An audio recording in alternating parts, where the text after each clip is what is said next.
into my office and I shut the door to my office and I just screamed. I just screamed.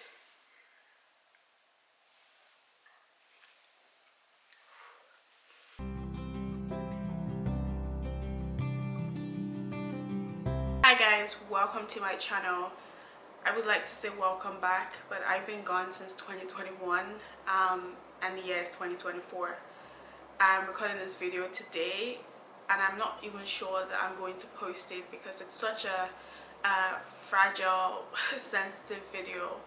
And so if you are watching this video, it means that I posted it. So when my husband and I got married in 2021, we were for sure certain that we wanted a baby like ASAP.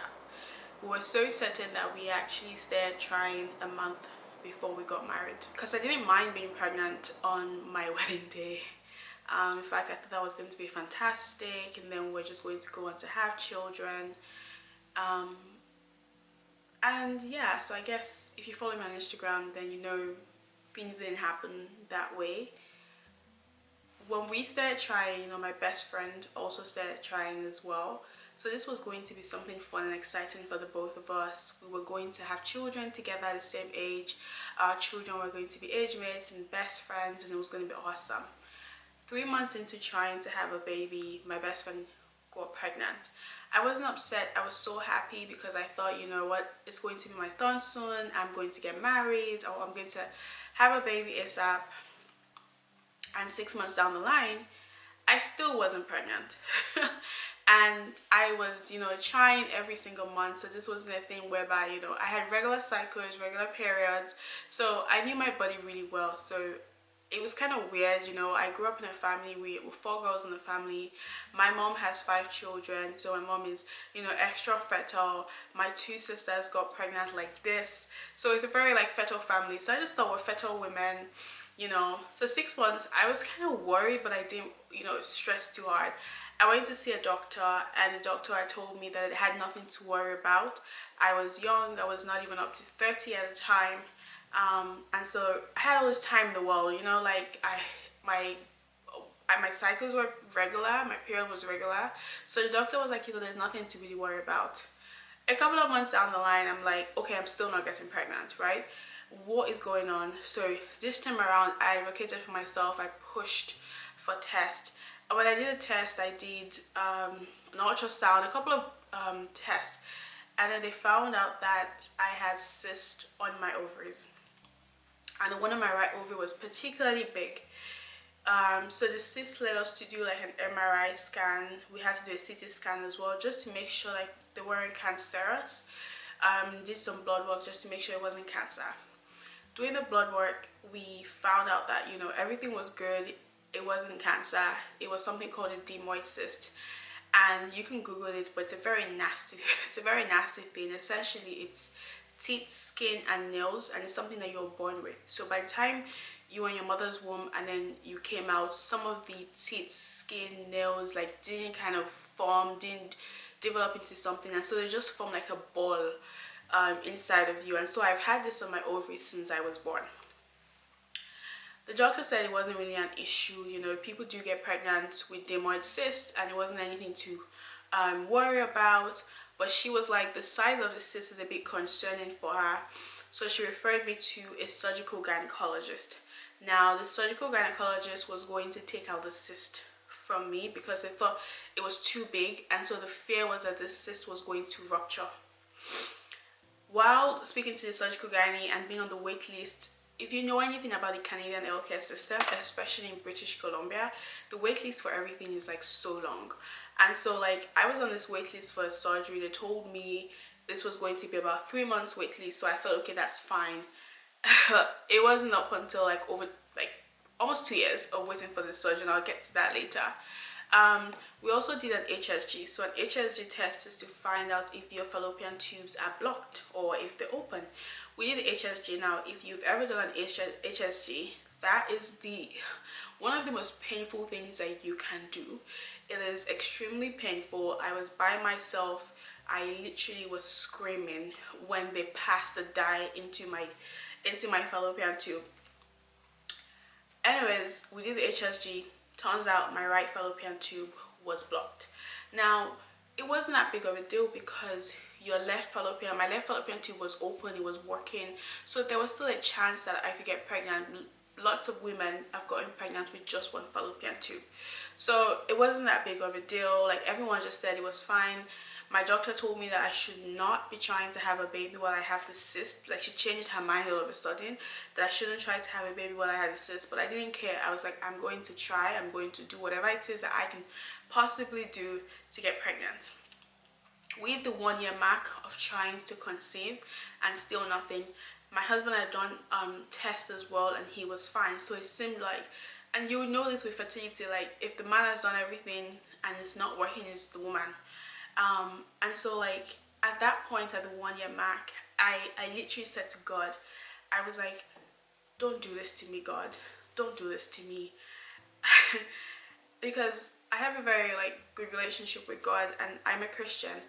And I just knew, I don't know why, but I knew that if I wasn't getting pregnant within this time frame, and there was going to be some dramatics about it. And I was like, God, please, I just want to have a boring life.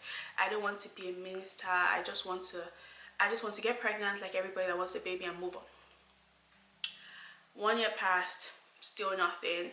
The doctor wasn't taking me seriously. She wasn't referring me to a fertility clinic. The surgical gynecologist had not called me.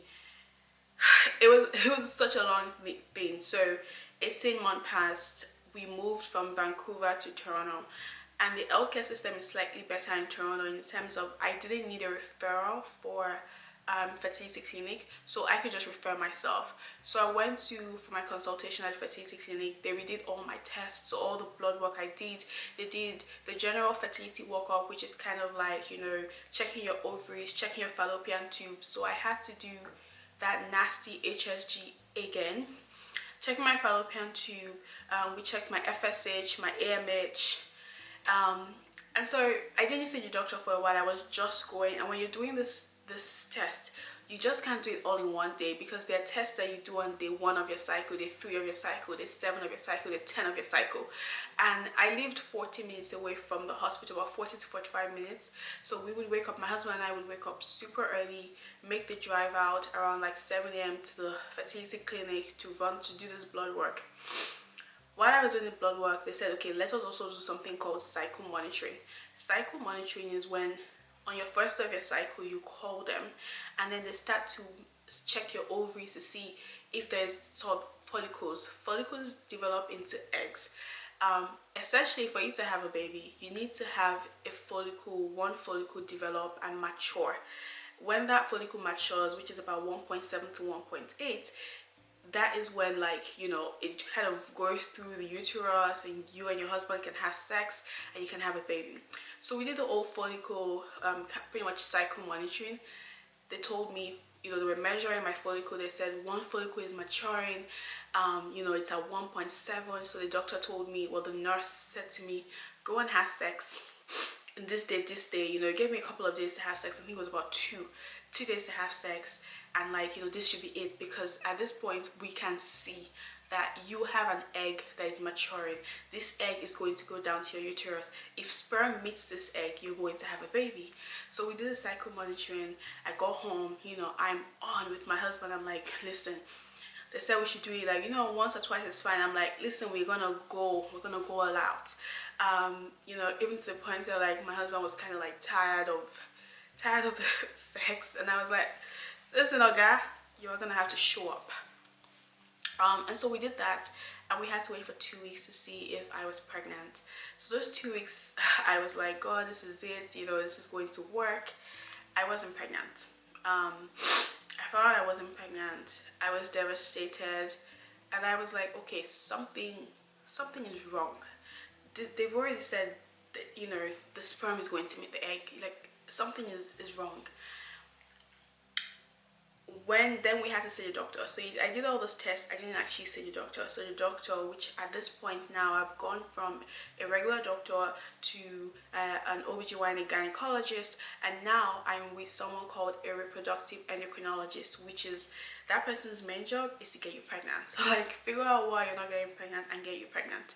And so I spoke to the doctor, my husband and I, and the doctor was like, well, everything is, everything is okay with you. Everything seems fine.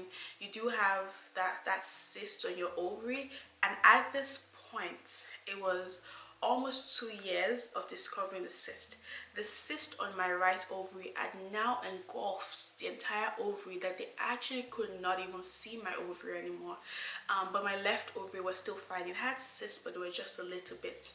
And he said to me, the cyst on your right ovary is a lot. Have you considered surgery to take them out? And I said, oh, I was on a wait list when I was in Vancouver. And the doctor said, oh, I wouldn't advise you to take out the cyst, because if you take out the cyst, you're probably going to lose, your ovary, because that cyst is really big, and that would also limit your chances of being able to conceive. And the doctor was like, well, looking at some of your result, very nonchalantly said to me, you can still be a mother, but you would be a mother through donor eggs. And I said, what does that mean? And it said your AMH levels are really low.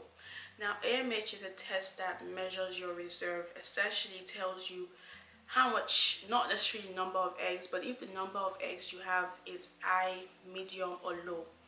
Now, my AMH was low. It was the AMH of a woman who is almost at menopause. So essentially, I was running out of eggs. I was running out of time. And so the doctor said, I don't even think that you should consider IVF with your own eggs.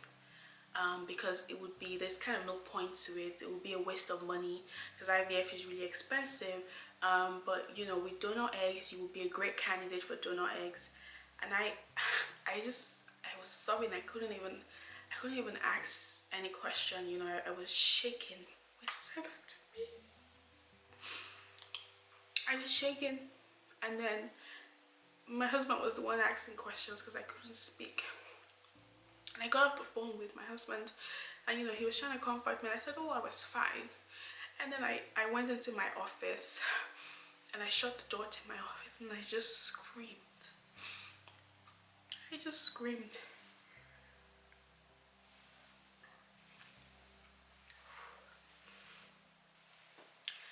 And I said, God, you're a wicked God. I said, God, you're wicked.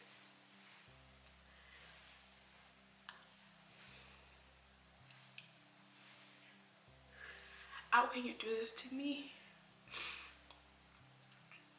And I remember just screaming. My husband came to my office and knocked on the door. He tried to get in, and I told him to get out. I just didn't want to speak to anybody. He called my sister, and my sister was like, just leave her, just let her be.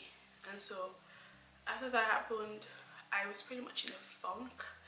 I stopped posting on Instagram. I just stopped doing anything. I was just living in la la land. I stopped praying as well, because I just could.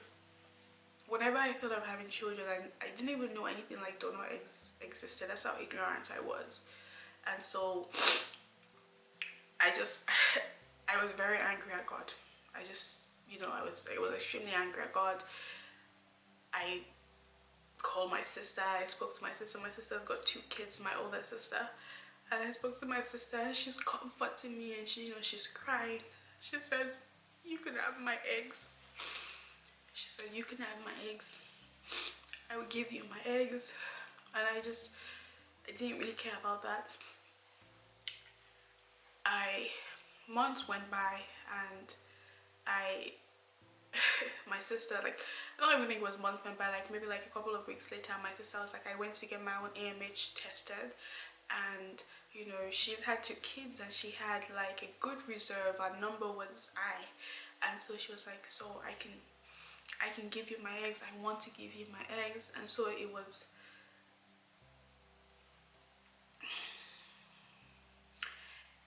kind of settled that we were going to go through IVF with my sister's eggs.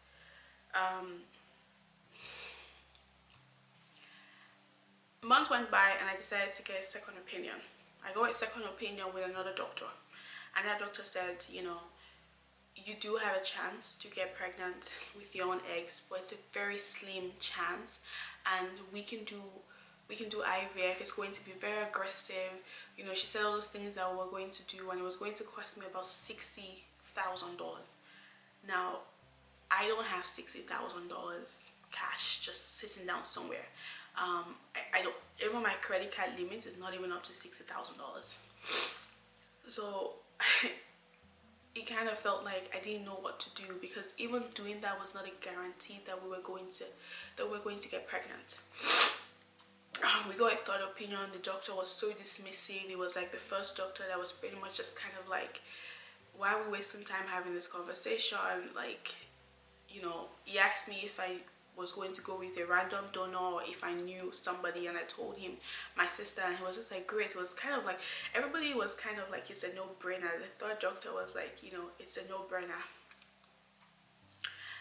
And so we just decided that we were going to go through IVF with my sister's eggs. And that was tough, because on one hand I was grateful that I had someone that could donate eggs to me. On the other hand, the thought of my sister and my husband having a baby, it just made me feel very uncomfortable. But we proceeded. I then got very uneasy in my spirit, so I started looking for donor eggs. So I went online, I signed up for donor eggs, and the first donor I got matched with was a white lady with blonde hair and blue eyes, and they told me that she had donated. She was a very good candidate. I'm black. And I just didn't see, it wasn't like race was an issue, but my husband is white, and so the idea of like a white lady with blonde hair, blue eyes having a baby with my husband made me very, very uncomfortable. And so I decided, I was like, I want a black donor, and so I got matched with a black donor, and she was a 19 years ago, and I couldn't do it.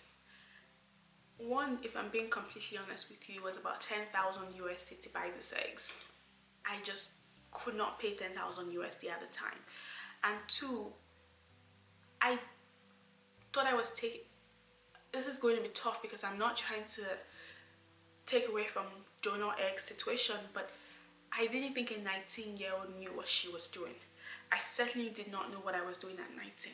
And so I didn't want to take advantage of her. So I went back to my first option, which was to use my sister's eggs.